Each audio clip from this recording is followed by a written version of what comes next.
الله السميع العليم من الشيطان الرجيم. بسم الله الرحمن الرحيم.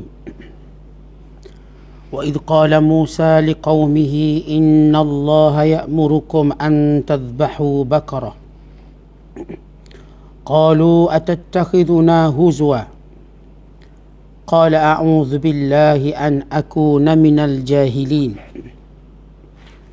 قالوا ادع لنا ربك يبين لنا ما هي قال إنه يقول إنها بقرة لا فارض ولا بكر عوان بين ذلك فافعلوا ما تؤمرون قالوا ادع لنا ربك يبين لنا ما لونها قال إنه يقول إنها بقرة صفراء فاقع لونها تسر الناظرين قالوا ادع لنا ربك يبين لنا ما هي إن البقرة تشابه علينا وإنا إن شاء الله لمهتدون قال إنه يقول إنها بقرة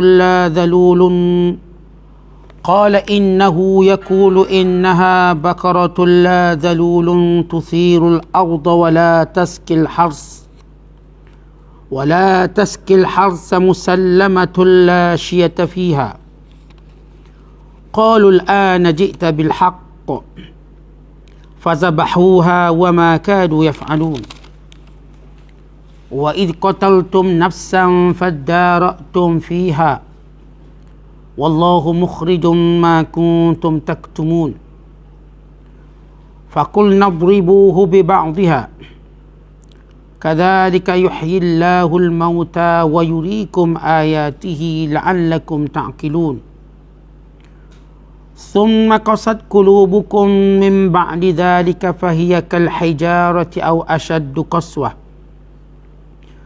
وإن من الحجارة لما يتفجر منه الأنهار وإن منها لما يشقق فيخرج منه الماء وإن منها لما يهبط من خشية الله وما الله بغافل عما تعملون صدق الله العظيم. Dan ingatlah ketika Nabi Musa berkata kepada kaumnya, sesungguhnya Allah menyuruh supaya kamu menyembelih seekor lembu betina. Mereka berkata, adakah engkau hendak menjadikan kami ini permainan? Nabi Musa menjawab, aku berlindung kepada Allah daripada menjadi salah seorang dari golongan yang jahil yang melakukan sesuatu yang tidak patut. Mereka berkata pula, berdoalah kepada Tuhanmu untuk kami supaya diterangkannya kepada kami bagaimana sifat-sifat lembu itu. Nabi Musa menjawab, bahawasanya Allah Ta'ala berfirman, bahawa lembu betina itu ialah seekor lembu yang tidak terlalu tua dan tidak terlalu muda. Pertengahan umurnya di antara itu. Maka kerjakanlah apa yang diperintahkan kepada kamu melakukannya.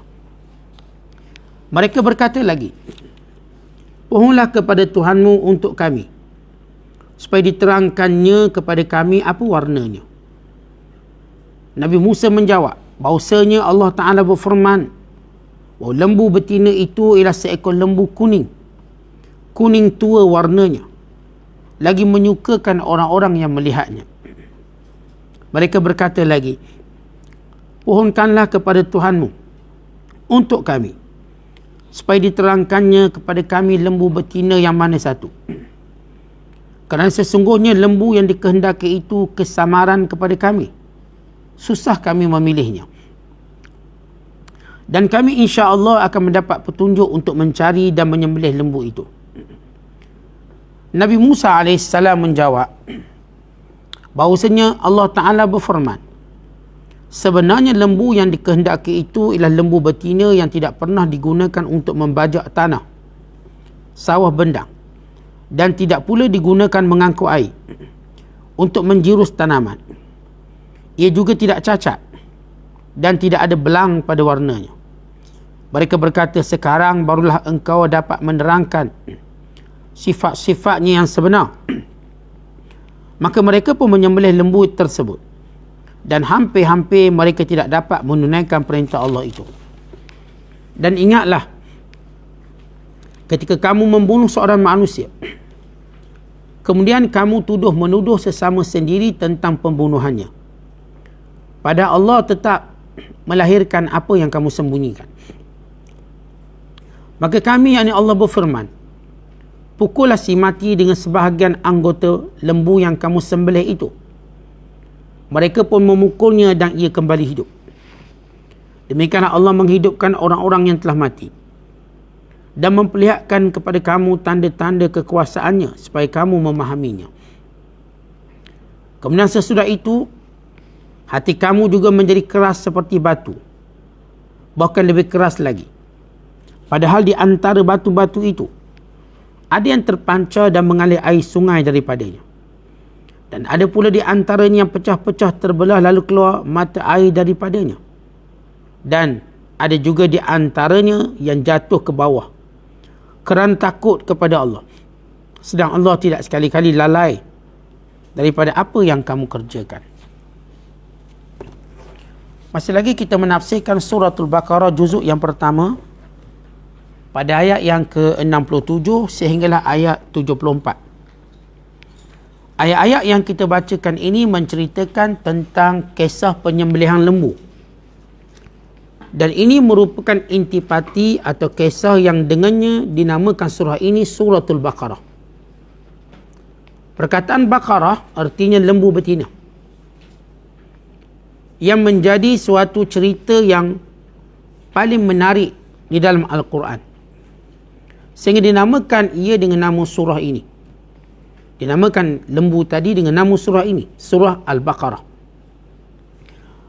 Di mana Allah Ta'ala memulakan kisah ini, memulakan cerita ini dengan terus menceritakan kejadian di mana Nabi Allah Musa memerintahkan kaumnya menyembelih lembu.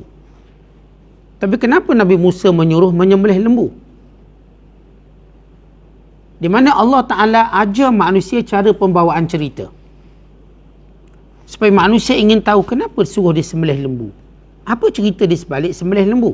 Maka ceritanya datang dekat penamat ayat ini, iaitu bila mana kamu membunuh satu nyawa yang tidak berdosa dan kamu saling tuduh-menuduh sehingga hampir berlaku peperangan sesama kamu, maka kamu jadikan Musa sebagai pendamai dan Musa menyuruh menyembelih lembu.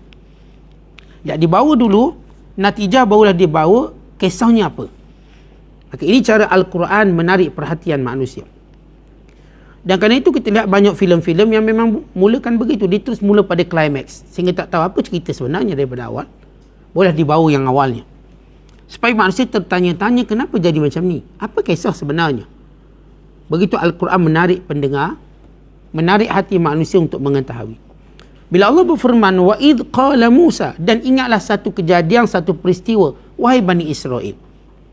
Allah masih lagi cerita banyak kisah-kisah Bani Israel untuk menunjukkan bagaimana mereka telah melalui zaman bersama para nabi mereka, khususnya Nabi Musa. Walaupun Bani Israel ini anak-anak Nabi Yaqub, tapi kisah yang paling banyak Bani Israel dengan Nabi Musa AS. Kenapa? Bani Israel ini maksudnya anak-anak Nabi Yaqub. Kerana daripada anak-anak ini berkembanglah zuriat Nabi Yaqub AS. Bermula dengan Nabi Yusuf, sehinggalah Nabi Musa, Nabi Harun, diikuti dengan Nabi-Nabi yang lain seperti Nabi Allah Dawud, Sulaiman, dengan Nabi Allah Ilyasa, Zulkifli, sehinggalah kepada Nabi Allah Yahya, Zakaria, Isa alaihimussalatu wassalam. Tetapi kisah paling banyak Bani Israel dengan Musa, kerana Musa itu ialah Rasulul Azmi yang diutuskan oleh Allah Ta'ala kepada Bani Israel. Kerana Bani Israel pada zaman Nabi Musa melalui pelbagai keajaiban berbanding pada zaman Nabi Allah Yaqub. Dan mereka ini melihat banyak mukjizat. Mukjizat paling banyak di kalangan Nabi-Nabi Bani Israel ialah mukjizat Nabi Musa. dengan pelbagai mukjizat. Dan kesemua mukjizat ini Allah Ta'ala rakamkan dalam Quran. Allah ceritakan yang sebahagian mukjizat ini bagi membantu Bani Israel mengalahkan musuh mereka dan bagi menunjukkan kelebihan mereka, kemuliaan mereka. Kerana kemuncak Bani Israel ditindas dan dizalimi pada zaman Nabi Musa. Bila Fir'aun membunuh anak-anak lelaki mereka, membiarkan anak-anak perempuan mereka, sehinggalah Allah binasakan Fir'aun dan kaum Fir'aun dan mengeluarkan Bani Israel daripada Mesir melintasi Laut Merah sehingga sampai di padang Sinai, sampai di kawasan Sinai, sehingga berlaku kejadian yang banyak selama tempoh 40 tahun. Nabi Musa AS bersama dengan Bani Israel di padang tersebut, di kampung tersebut, di negeri Sinai tersebut, sehingga Allah mengizinkan Bani Israel masuk ke Baitul Maqdis dan memerintah Baitul Maqdis dengan jumlah tempoh yang begitu panjang sebelum Baitul Maqdis kembali diserang dan ditakluk, dibinasakan, sehingga berikutnya kembali kepada mereka. Ia cerita yang akan kita terangkan pada ayat-ayat yang akan datang.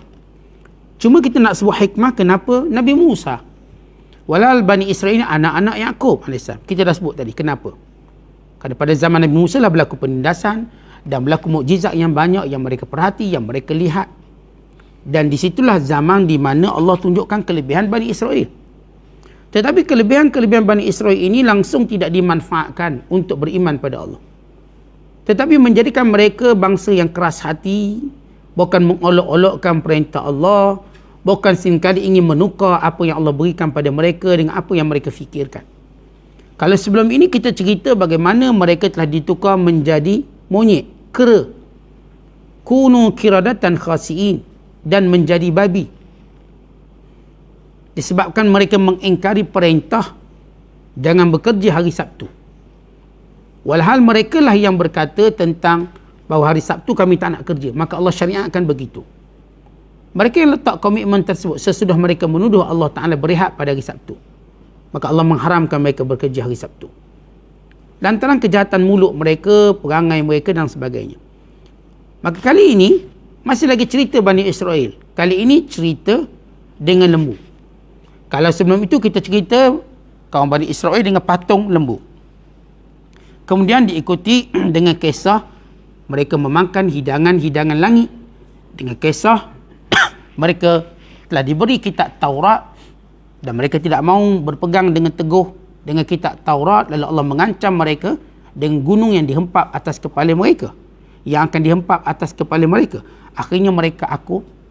Kemudian kisah bagaimana mereka melampau hari Sabtu. Ini kronologi kisah-kisah untuk kita sebut, untuk kita beritahu suratul Baqarah 1/3 daripada ayat-ayatnya tentang kisah 1/3.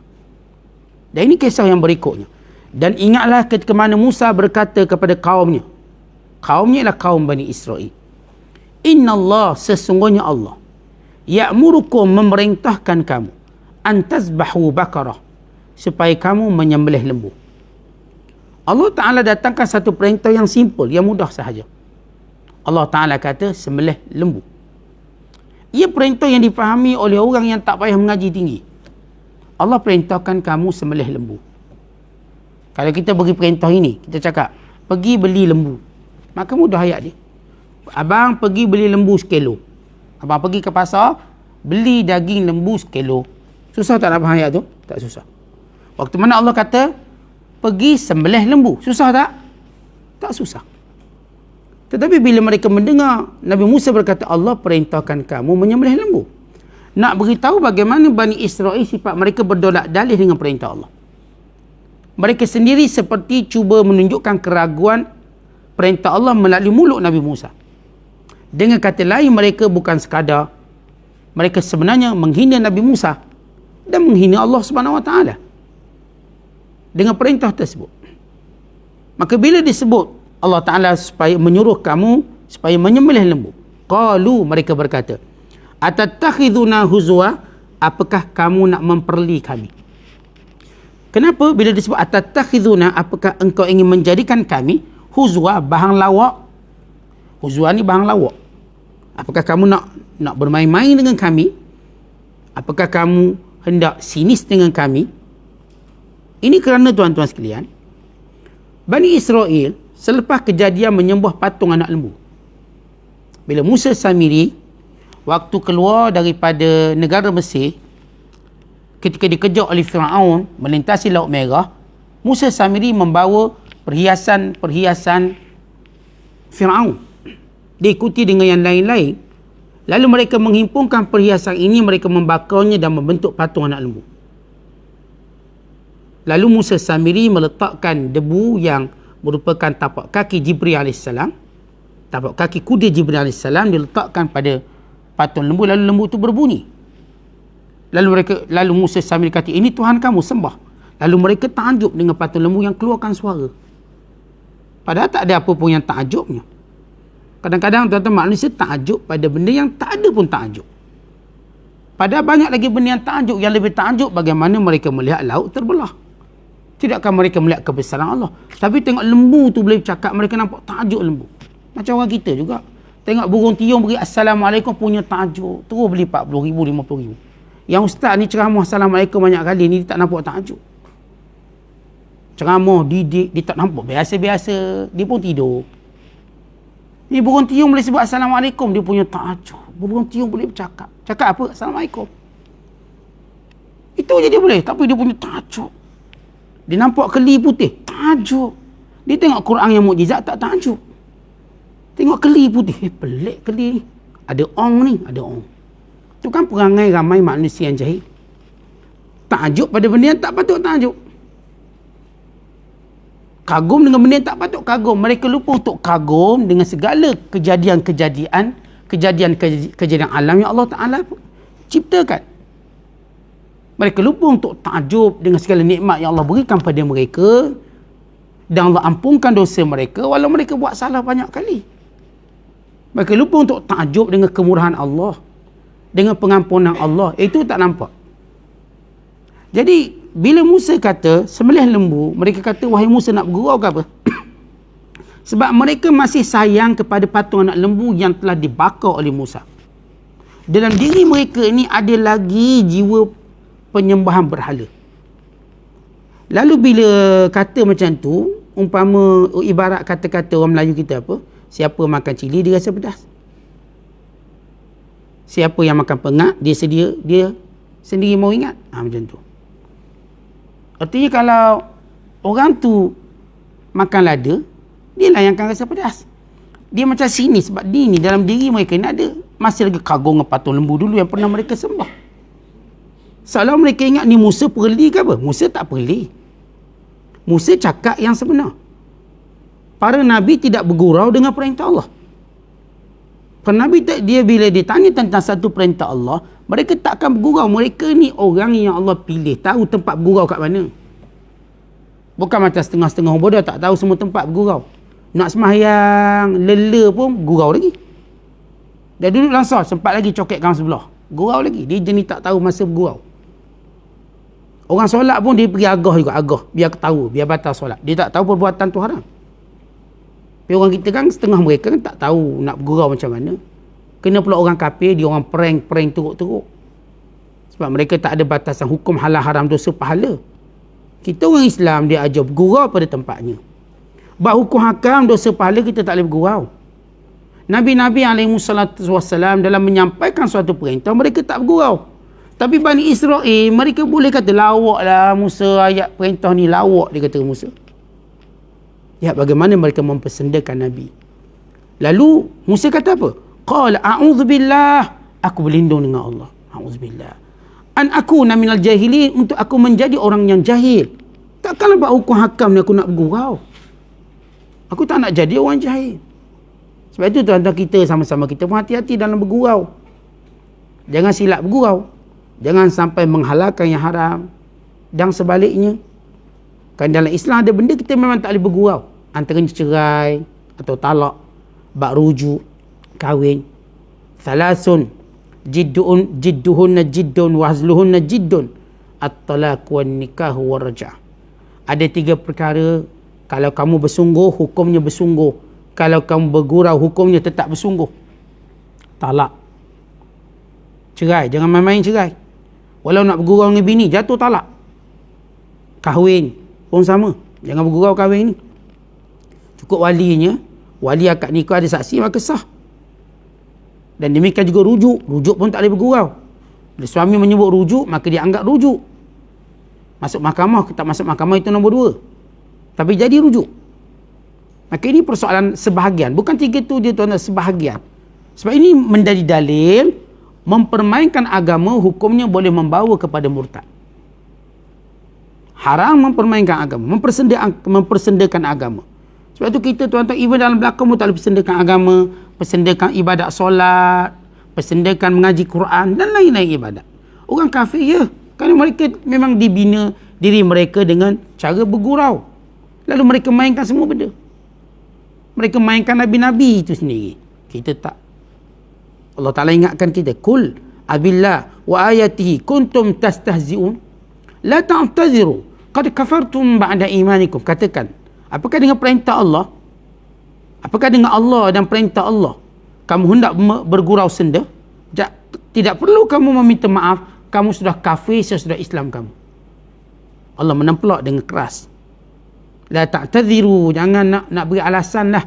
Qad kafartum ba'da imanikum, kamu dah kafir sesudah kamu ada iman. Siapa? Yang mempermainkan agama, yang mempersendakan agama, termasuk mempersendakan para Nabi. Sebab itu Musa kata, qala a'udzubillah, aku berlindung kepada Allah daripada menjadi orang yang suka bergurau, atau orang yang jahil, tak tahu tempat bergurau. Kemudian bila kaum Bani Israel melihat Musa bersungguh-sungguh, qalu du'u lana, mereka berkata, wahai Musa, doakan bagi kami, tanya Tuhan kamu, yubayyin lana mahi, untuk dia menjelaskan kepada kami lembu yang macam mana. Tuan-tuan lihat biadab Bani Israel. Dia seakan-akan tidak percaya Musa, sehingga kata, wahai Musa, boleh tak tanya Tuhan lembu macam mana? Macam gini tuan-tuan saya mengajar, Ustaz boleh tak tengok kitab macam mana hukum dia? Kenapa saya nak tengok kitab? Saya dah terang sudah.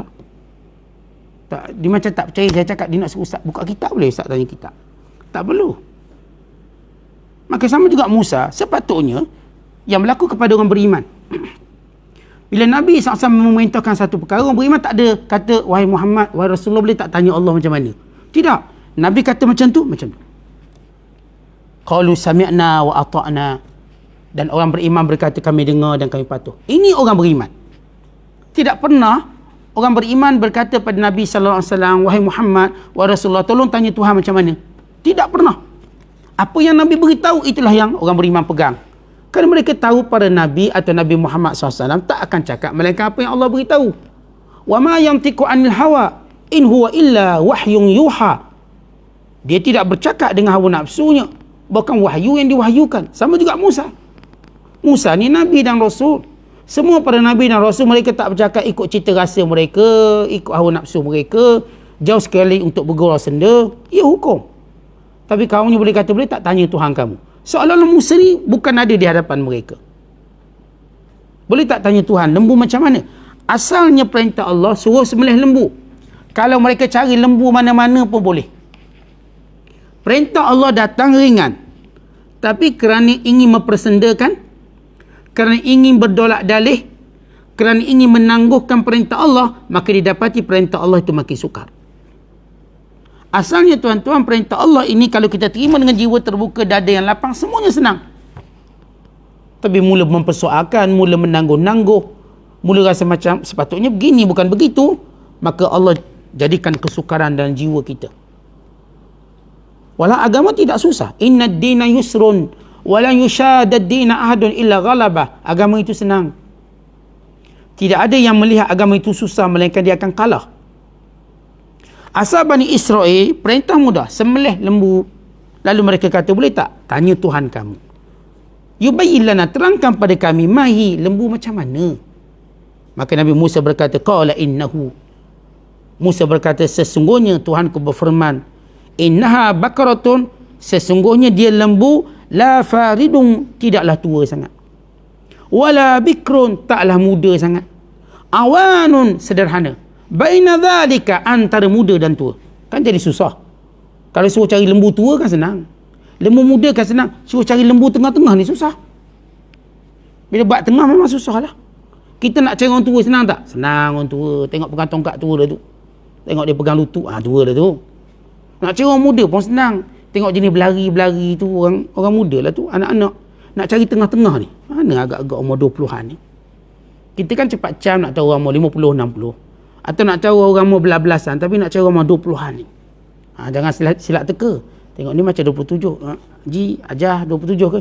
Bukan. Saya dah 47. Tapi tu okey sikit lah. Dia rasa dia muda. Kena pula kita sebut 27. Mana? Saya baru 17. Dah rasa tua pula.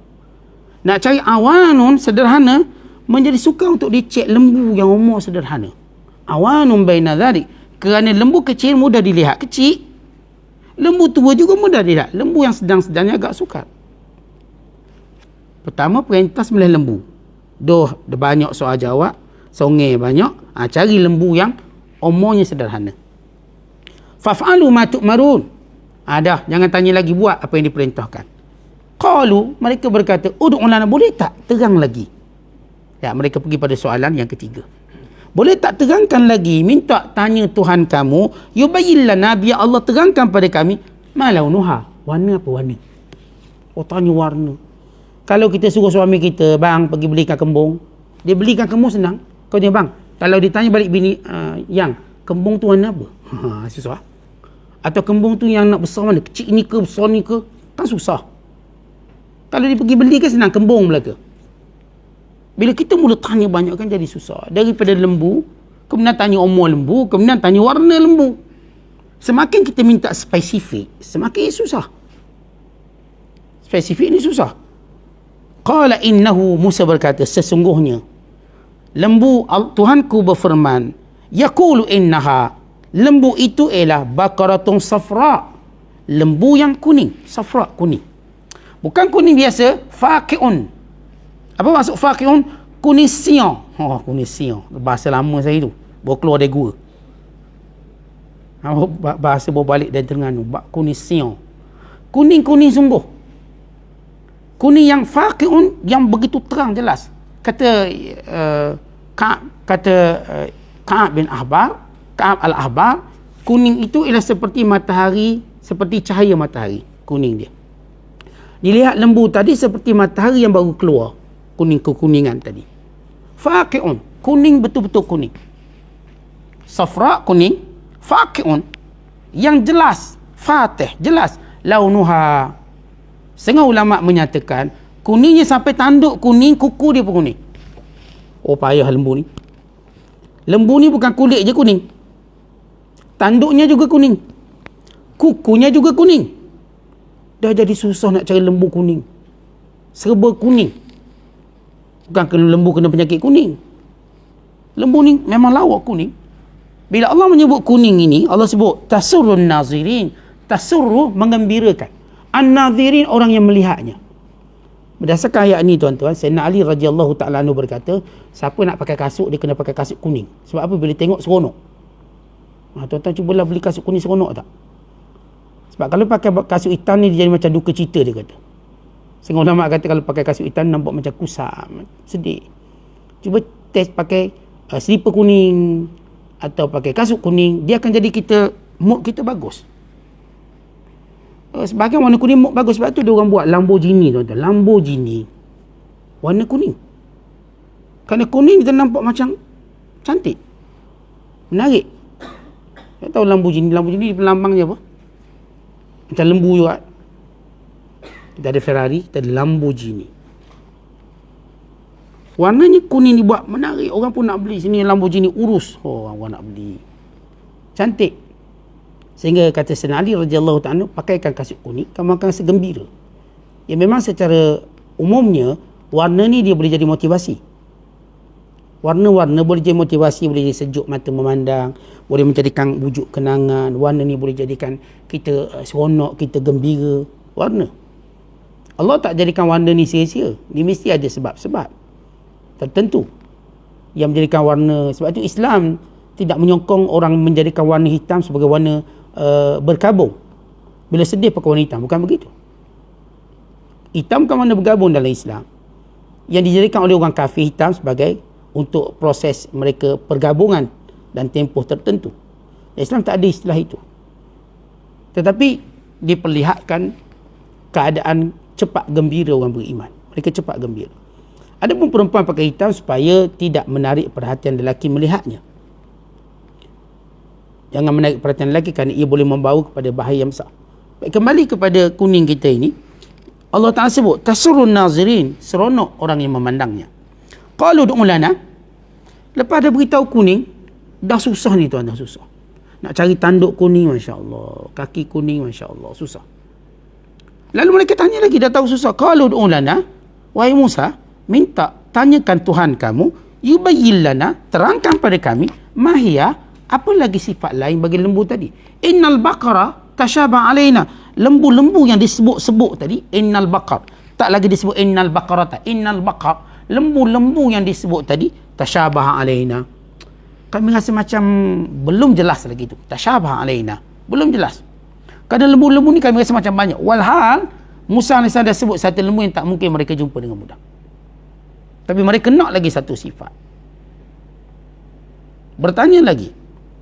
Wa inna, tuan-tuan, di sebalik mereka songeh banyak, di sini benda baik dia. Wa inna, dan sesungguhnya kami, insya-Allah, dengan izin Allah. Mereka ni memang dah songeh teruk sangat. Tapi mereka bila menyebut insya-Allah, di situlah punca Allah jadikan mereka jumpa cari lembu. Insya-Allah. Insya-Allah la muhtadun, akan mendapat petunjuk. Yang ni petunjuk bukan petunjuk hidayah, petunjuk nak cari lembu. Qala innahu, maka Musa AS berkata, innahu, sesungguhnya Tuhanku, yaqulu innaha, dia berkata sesungguhnya lembu yang diperintahkan itu, bakaratun la dhalul, iaitu lembu yang tidak lemah, tidak lembek. Tuthirul ard, yang tidak pernah bekerja untuk membajak tanah. Dalam tafsir Pimpinan Rahman disebut membajak sawah padi, sebab mengambil kira orang Melayu, senang cerita. Tak kira bajak apa pun, bendang sawah ke, gandum ke, mungkin Bani Israel tak makan beras, tak makan nasi, tapi Pimpinan Rahman dia terjemah ikut fahaman ataupun perkataan yang mudah kita faham. Sebab dia bukan untuk orang Arab ni, untuk orang Melayu. Sebab tu dia pun terjemah dalam kurungan bendang sawah. Jadi bukan maksud tu, maksudnya sebarang bentuk kerja lembu membajak. Tusirul ard, membajak tanah. Wala taskil has, dan tidak juga bekerja sebagai penyiram kepada ladang-ladang. Dengan kata lain, tak kerja.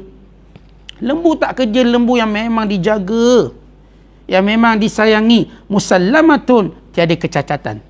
Musallamatun, yang selamat. La syiyata fiha, tiada kecacatan padanya. Tak ada luka, lembu tak ada jerawat, lembu tak ada paruk, tak ada panau, tak ada kurak.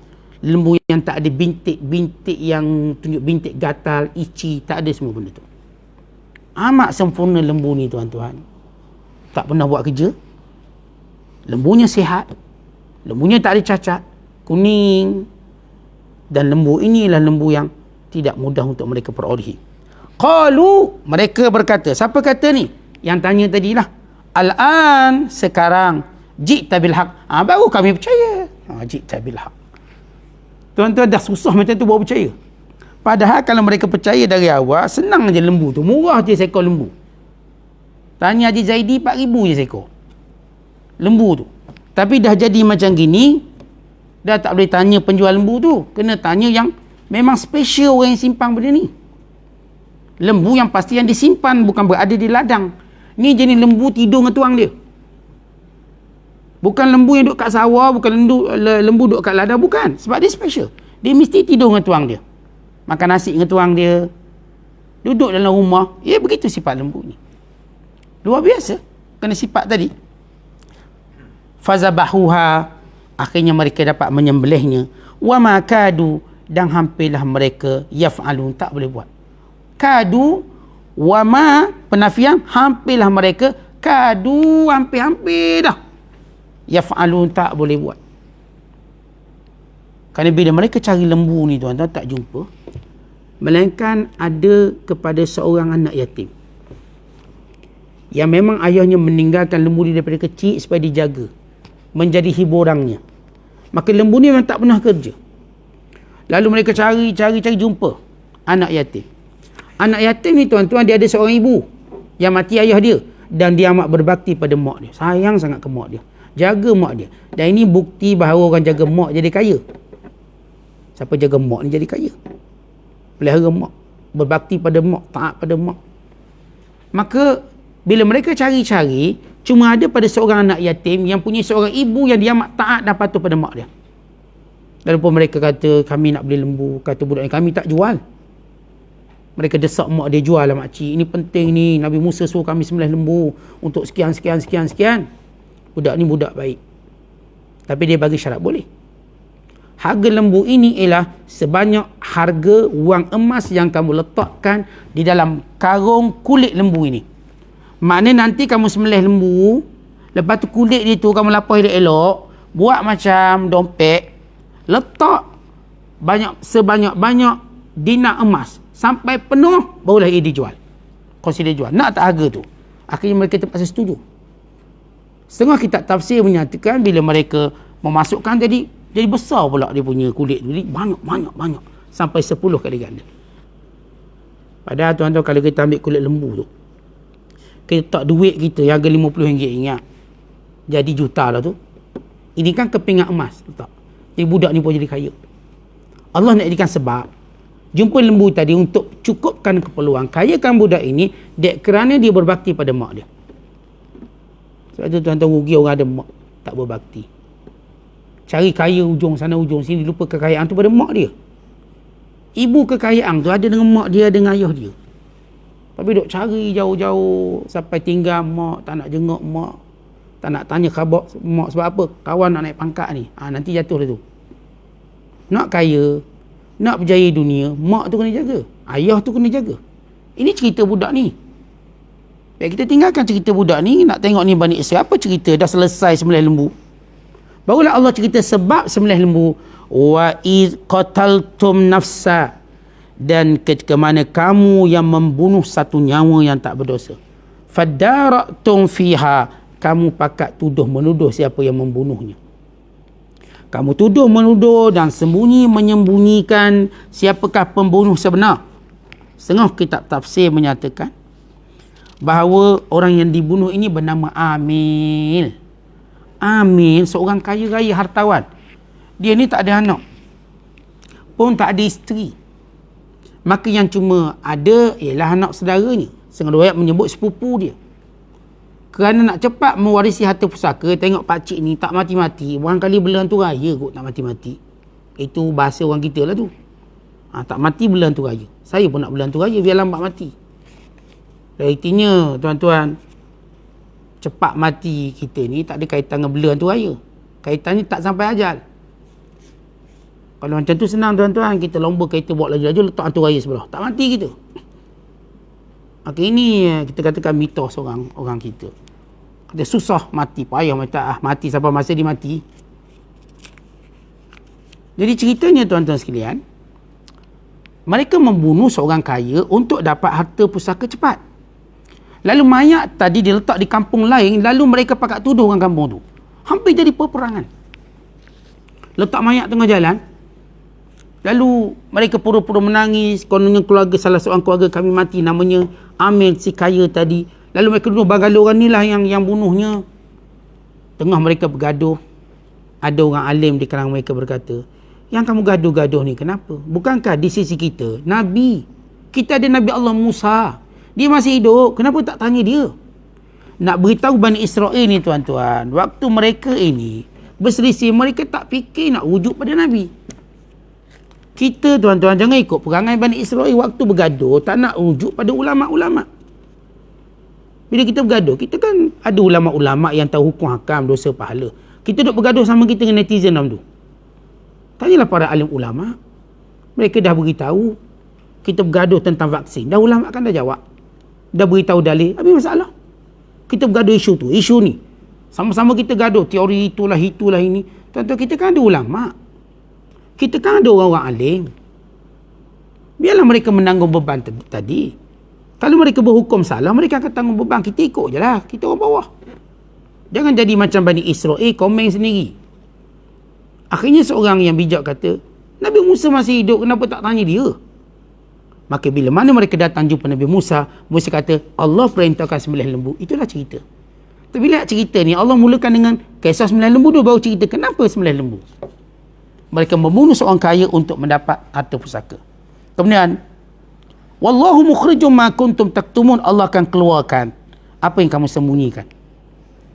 Fakulna dribuhu bi ba'dihha, dan kami berfirman sesudah mereka menyembelih lembu, diambil salah satu anggotanya dan pukullah mayat tu. Idribu bi ba'dihha. Setengah ulama kata dia ambil lidah. Setengah ulama kata dia ambil ekornya.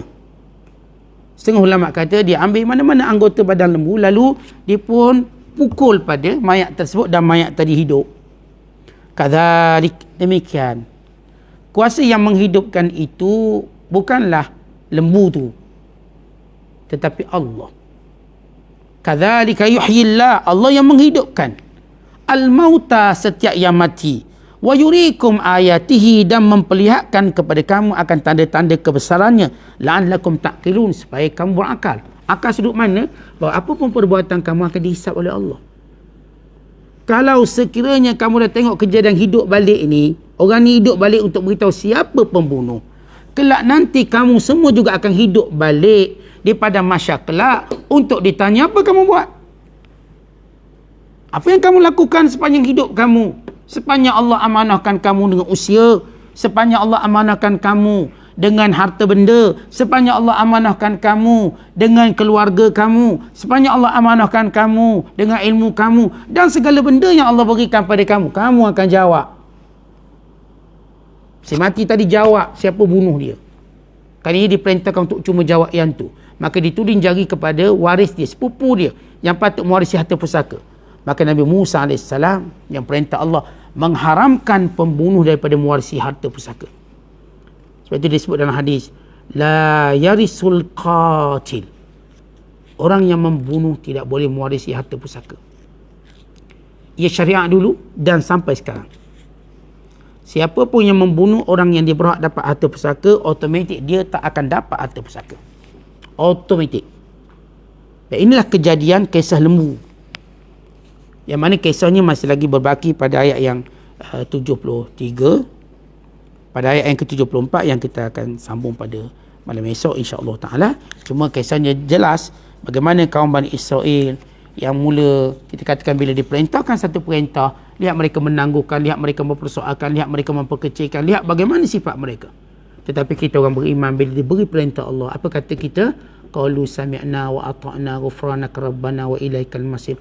Kami dengar, kami patuh, kami mohon keampunan kalau ada kecuaian waktu kami melakukan perintahmu ya Allah, dan kepada engkau ya Allah kami akan kembali dan dihimpunkan. Ini orang beriman jawapan dia. Manakala Bani Israel lihat bagaimana mereka punya corner, tanya itu, tanya ini, akhirnya setiap kali mereka tanya, Allah sukarkan mereka, Allah susahkan mereka. Yang sepatut mereka cuma belanja sedikit, tapi mereka terpaksa belanja banyak dan banyak dan banyak. Benda yang sama yang Allah ingatkan, bila Allah Ta'ala tunjukkan kita rezeki yang halal, cara belanja yang halal, lalu kita cuba mengelak dengan pelbagai helah-helah, akhirnya kita akan menanggung beban yang lebih banyak. Kita akan menanggung akibat perbuatan kita. Ingat, jangan kita rasa dengan kita skip perintah Allah kita akan senang. Sebenar-benarnya perintah Allah itu cuma senang je buat. Tapi kita skip kononnya melakukannya bebanan, lalu kita pergi pada benda yang kononnya tak membebankan, akhirnya ia menjadi beban yang kita tak boleh keluar.